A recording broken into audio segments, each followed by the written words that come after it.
Now, when you're leading a race and the car in P2 stops, it's completely normal that you make sure you cover that, because that is how you hold track position. Hi, I'm Jodi, and joining us today we have Shov to answer your questions from the Belgian Grand Prix for the Akkodis Race Debrief. So, Shov, to start us off with the question that's on everyone's lips, what is it that happened with George's car and why did it come in underweight? Obviously very disappointing and unfortunate, particularly after he'd driven such a strong race to win from so far back. Right now we're trying to understand exactly what happened. A lot of that involves us getting the weights of all the different components, and the car can lose quite a lot of weight during the race. You get tyre wear, plank wear, brake wear, oil consumption. The driver themselves can lose a lot, and in this particular race George lost quite a bit of weight. Now, the cars started the race the same weight. Lewis and George were both weighed after qualifying. Cars were within 500 grams. George's was the only one that had the problem, and it's because things like the tyre wear was much higher. It looks like we lost more material on the plank. We'll collect all that data though, look at how we can refine our processes, because clearly we don't want that to happen in the future. So what would have been the impact of George being underweight?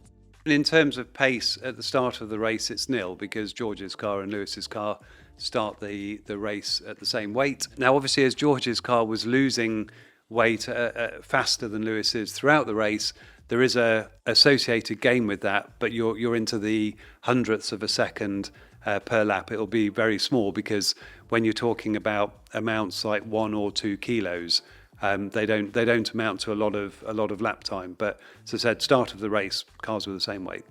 So obviously it was a very unfortunate ending to the weekend, but we are still here in our winners t-shirt, still got that race win. So how is the team feeling overall? I mean, it was very much a bittersweet moment. It was a fantastic finish to the race. To get the cars home 1-2 was a real achievement, particularly because we'd had such a difficult Friday. But overall, I mean, aside from the disappointment, the team's really encouraged by the performance.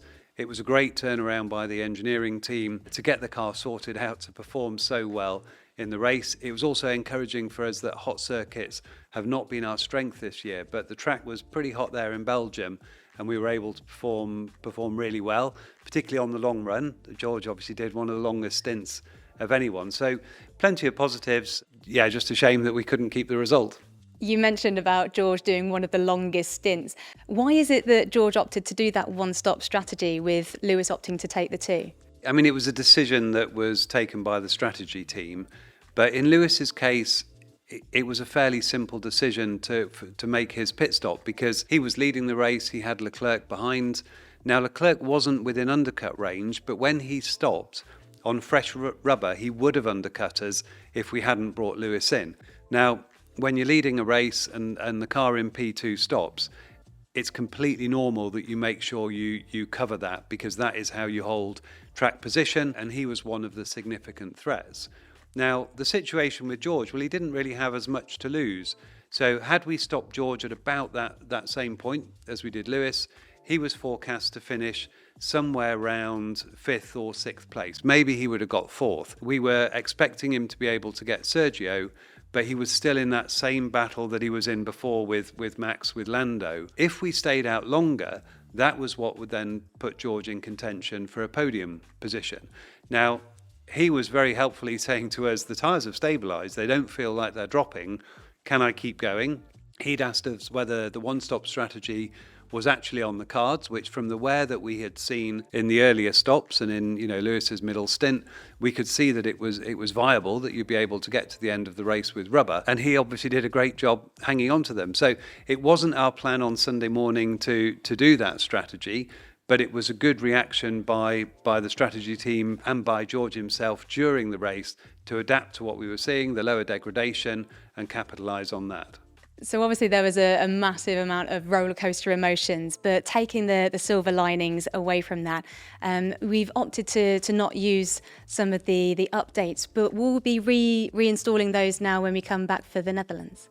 We are planning to do that. Now, the reason that we removed that, and we essentially reverted the car to the Silverstone spec on Friday night, we did that because we had a good race in Silverstone. Spa and Silverstone are not dramatically different circuits in terms of the corner speed range that you're dealing with. We'd clearly introduced some problems somewhere. We think that was largely due to how we were running the car in Spa, not induced by the updates themselves. That was obviously giving us a bit of bouncing in the high-speed corners, a few issues with the balance. Going to that Silverstone car got it all back to normal. We've since had time to look at the data to understand what it was we did exactly, and knowing that, we're pretty confident that we'll be going for a reintroduction in Zandvoort. So when we first came in on Friday, we weren't looking as competitive. So why was there such a turnaround from Friday through into the Sunday? One of the issues with Spa is it's a fast circuit and it needs a lot of commitment from the driver. Now, we managed to introduce a bit of bouncing to the car. So in the high-speed corners, that's not great for their confidence. And there were a couple of other balance issues where they had a lack of entry stability. When you're wanting to brake late, carry speed into a corner, that doesn't help. Now, at a normal track, that might have cost us a little bit of time, but you look at it on a big circuit like Spa with some pretty big corners, that was becoming a large number. So I think, yes, the car wasn't in the right place, but as I said, it's one of those very specific things about Spa where if the drivers haven't got the car doing what they want, it can cost them a lot of performance, and it was exactly the right thing for us to just revert to that known specification. So, Shov, it's been an intense first start of the season. We've seen 14 races before us now, so we're heading into the summer break. How would you summarise the first half of the season? Well, I think the main thing is the progress. Where we were in the early races in Bahrain, in Jeddah, it was difficult to look at the car and understand what it was you had to do to make it quick. We could see it had certain strengths, but it also had plenty of weaknesses.